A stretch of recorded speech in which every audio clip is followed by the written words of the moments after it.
Hello everyone and welcome back to my channel. I hope that you're all well and that you are all staying safe. Today I wanted to make a video discussing the subject of how fully sighted people can help people who have visual impairments whilst still social distancing. This has been a subject that I have wanted to discuss on this channel for a couple of weeks now, and really it's ever since I went out for the first time with my guide dog after months of being in lockdown and experienced for myself firsthand what it's like trying to negotiate shops and public places whilst social distancing as a visually impaired person. And I'm going to be entirely honest with you, it has been pretty difficult. I wrote a blog post about it recently, which I'll link down below if you'd like to go and read that. But in today's video, I wanted to talk more about how sighted people can offer their help and assistance whilst still being able to social distance. Also, if you are new to this channel, then hello, welcome to you all. My name is Emily, and if you would like to support me, you can do so by simply clicking the subscribe button and also by clicking the notification bell down below to receive updates whenever I post new videos. We are starting to see a lot of rigorous measures to enable people to social distance, which will then in turn enable businesses and shops and franchises and establishments to open their doors and welcome the public back in. But it's also meant that there has been a noticeable shift somewhat in the public's response towards visually impaired people from my experience. And it's not even just me. There have been many tweets and many social media posts where visually impaired people have commented on the difficulties that they have had trying to negotiate shops and the lack of assistance that they have been offered, which to me is a real shame. In the time before, I think for a lot of sighted people, helping a visually impaired person meant being a little bit more hands-on. So it meant offering your arm to guide someone and offering to physically guide someone to an area and to offer a little bit more of a physical kind of support. And I think psychologically, a lot of sighted people are apprehensive to offer their support or assistance or make themselves known to a visually impaired person because they know that social distancing means that they cannot offer that same level of support anymore. But what I want to tell you is that you do not need to feel like that, because visually impaired people are socially aware just like anybody else. We understand social distancing and the rules surrounding it, and we understand how important social distancing is for public safety, but it doesn't mean that there is nothing you can do in the way of offering your support to someone, because there are things that you can do that can make someone with a visual impairment's life a little bit easier when they go out. The first thing I want to talk about is sighted people. Please stop saying the words, "it's over there." Now, this has been something that has been a consistent issue even before all of this occurred, and it's something that people with sight loss have to contend with on an everyday basis, is people giving unhelpful information to them. And usually it's in the form of, it's over there, it's up there, it's down there, here, there, everywhere. You just constantly hear the word there.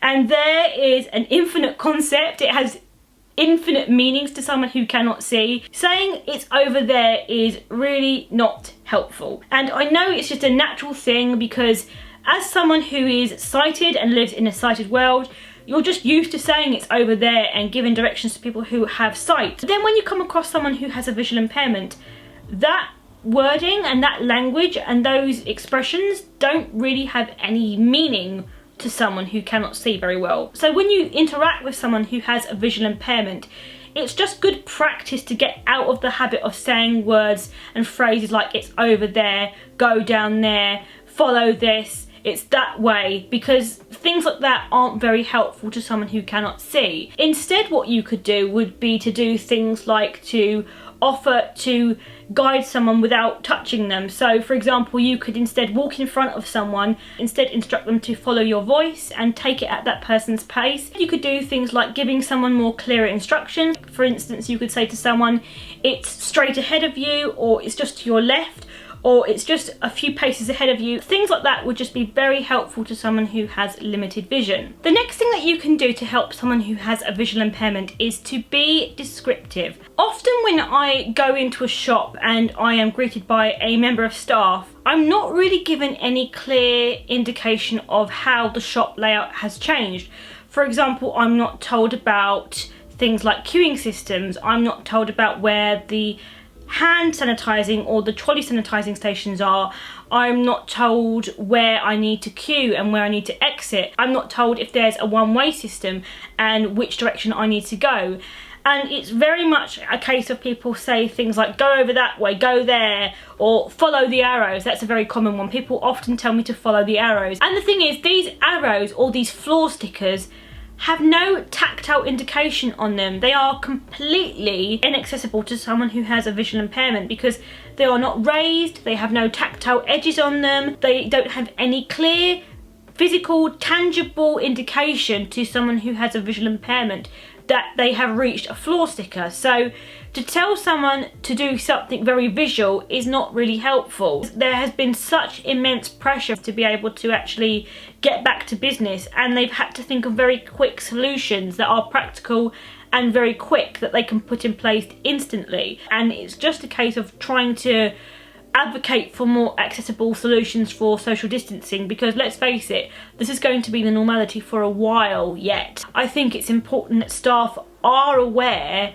that it's not very easy for someone who has a visual impairment to be able to social distance or follow things like arrows when there is no clear tactile indication that they are there. Try and mention things that are really important, like the hand sanitizing stations and where the queue starts and finishes, where the one-way system is, what direction they need to go into, any bollards or barriers that have been put in place, where there are people or crowds that they could bump into, things like shelves, any obstacles that might be in their way, and just try and make a point of thinking about the things that they would need to know about that someone who is sighted would be able to see without any assistance. The next thing that you can do to help a visually impaired person is to give them instructions on where to go using the clock face system. Now, this might not be a term that you are familiar with if you have never met someone who is visually impaired, but essentially the clock face system is used by visually impaired people and people who work with visually impaired people. It's basically a system that enables them to be able to know what direction to go in. So the way to think about it is,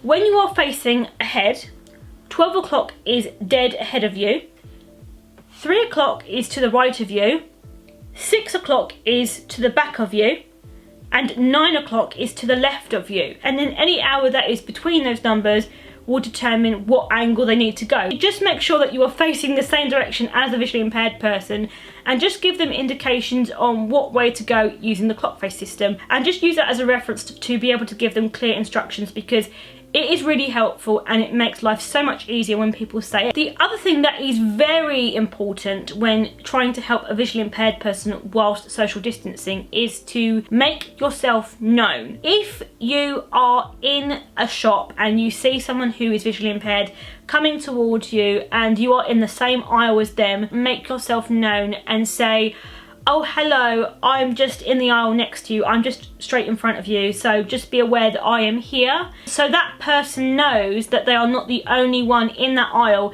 and that they are aware and they are conscious about where they are going and know to try and avoid that person so that they can still safely social distance. When you don't give someone that verbal cue that you are there and that you are sharing that space with someone who is visually impaired, it makes it so much more difficult to be able to social distance and to be able to keep a safe distance. The other thing that you can do for that visually impaired person is to give them space. I know it's very difficult because there is such a tight limit in terms of space with social distancing, but if you physically can see a visually impaired person coming and you do not know how much sight they have and what they are able to see, just try and give them enough space so that they can navigate through an area safely without having to bump into someone or to compromise social distancing. So if you can, make some room and give them some space. The other thing that you can do for that visually impaired person is to offer to find things for them. Now, I think this is really a big one for people who work in retail or who work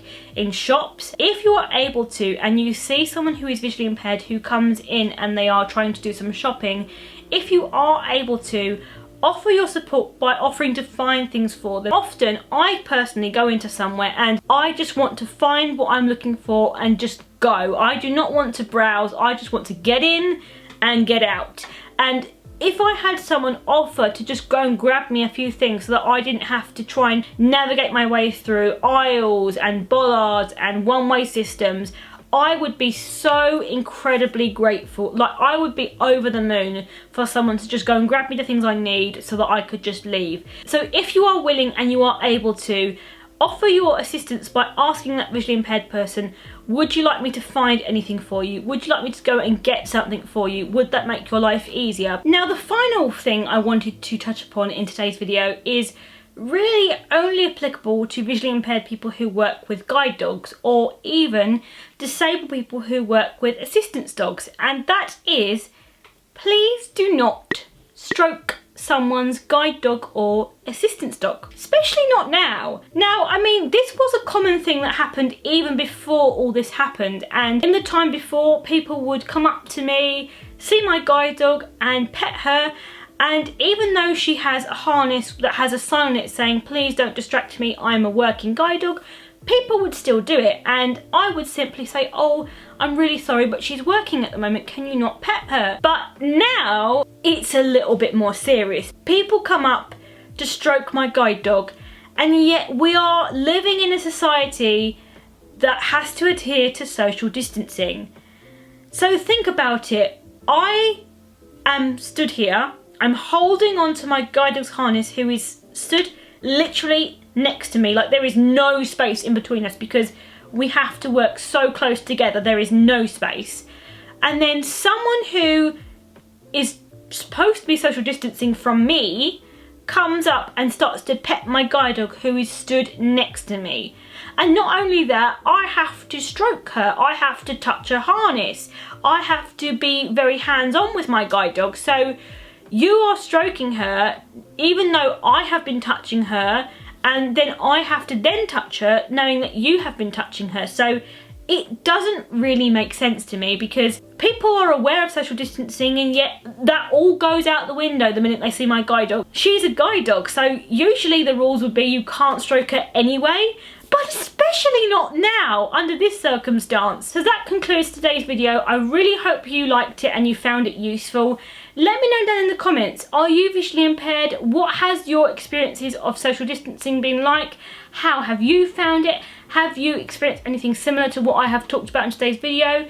Do you have any other advice for sighted people that they could follow to help visually impaired people to be able to do things while social distancing?